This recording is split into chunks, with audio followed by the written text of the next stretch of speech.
नमस्कार।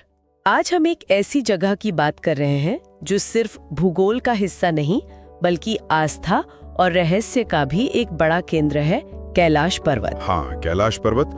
और हमारे पास जो जानकारी है वो इससे जुड़ी कई दिलचस्प बातों, मान्यताओं और कुछ वैज्ञानिक अटकलों पर आधारित है। बिल्कुल।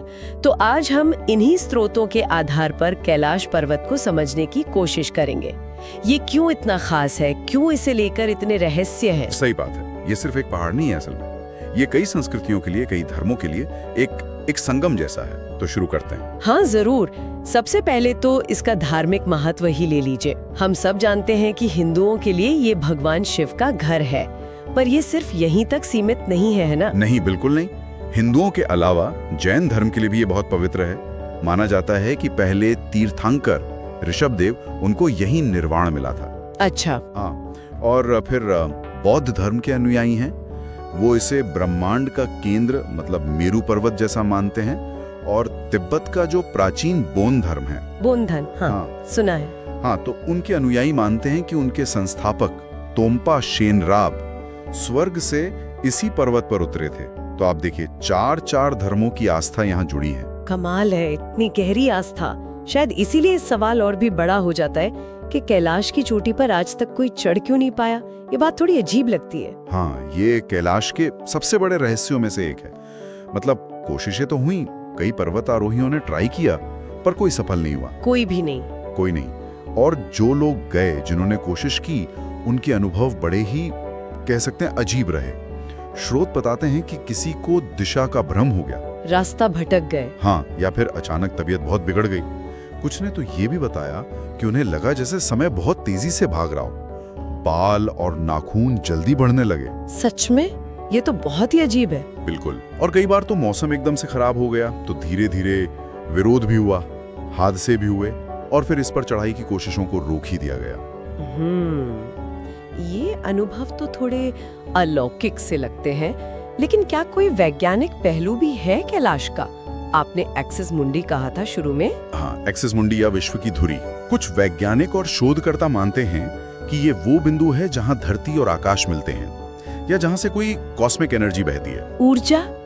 कैसी ऊर्जा? देखिए, ये सिद्धांत है, पर इसकी लोकेशन और बनावट इसे खास बनाती है।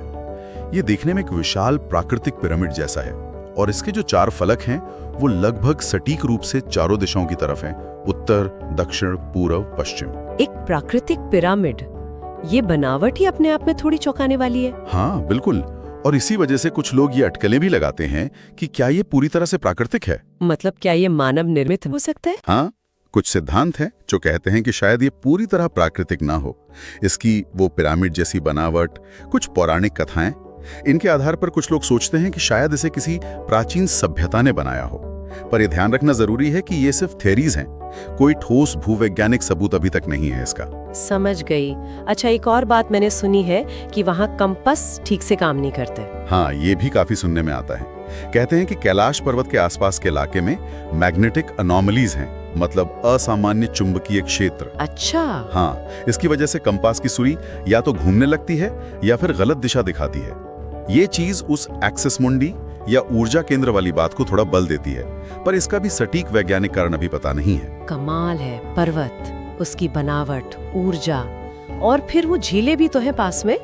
मानसरोवर और राक्षसताल एकदम पास पर बिल्कुल अलग। हाँ, ये भी एक गजब का विरोधाभास है वहाँ। मानसरोवर झील वो गोल है और उसका पानी एकदम शांत, मीठा, साफ, उसे पवित्र मानते हैं, प्रकाश का प्रतीक। और राक्षसताल जो पास में ही है, वो अर्धचंद्राकार है। उसका पानी खारा है और उसमें अक्सर लहरें उठती रहती हैं, अशांत सी। उसे थोड़ा अंधकार या नेगेटिविटी से जोड़ते हैं। और मजे की बात यह है कि एक नहर गंगा छू दोनों को जोड़ती भी है, फिर भी स्वभाव इतने अलग। सचमुच रहस्यमयी है। और वो बर्फ से बनने वाले निशानों की बात, ओम और स्वस्तिक। हाँ, ये भी एक मान्यता है। कहते हैं कि सर्दियों में जब बर्फ गिरती है तो पहाड़ की ढलानों पर बर्फ और छाया से प्राकृतिक रूप से एक विशाल ओम जैसा निशान बन जाता है, कभी कभी स्वस्तिक जैसा भी। श्रद्धालु इसे भगवान का संकेत मानते हैं। तो कुल मिलाकर कैलाश पर्वत सिर्फ एक भौगोलिक चीज नहीं है, ये आस्था का, ऊर्जा का और अनगिनत अनसुलझे सवालों का प्रतीक है। बिल्कुल सही कहा आपने।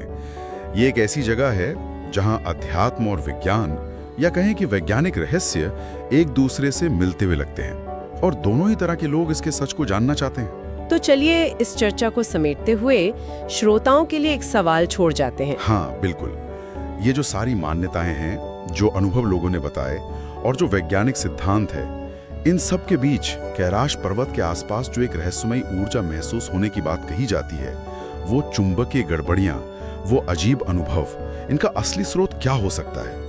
क्या ये सिर्फ प्रकृति का कोई जटिल खेल है, या फिर कुछ ऐसा है जो हमारी आज की समझ से परे हैं? ये सोचने वाली बात है।